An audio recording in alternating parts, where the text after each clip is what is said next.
Alright, well, we just had to push Ryan's friggin' car out of the way. You can't see him, but we're headed to the liquor store. It just happened right now. And I'm pretty tired, and there's the liquor store.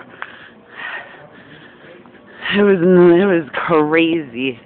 It was crazy. But we're here. We're here now, and everything's okay. Oh, hey, give me the change. I got one here. I'll give you the change. We're getting changed because we're broke motherfuckers. I need a Pink Panther ticket, scratch off. That's all I ever do now. I really like scratch off.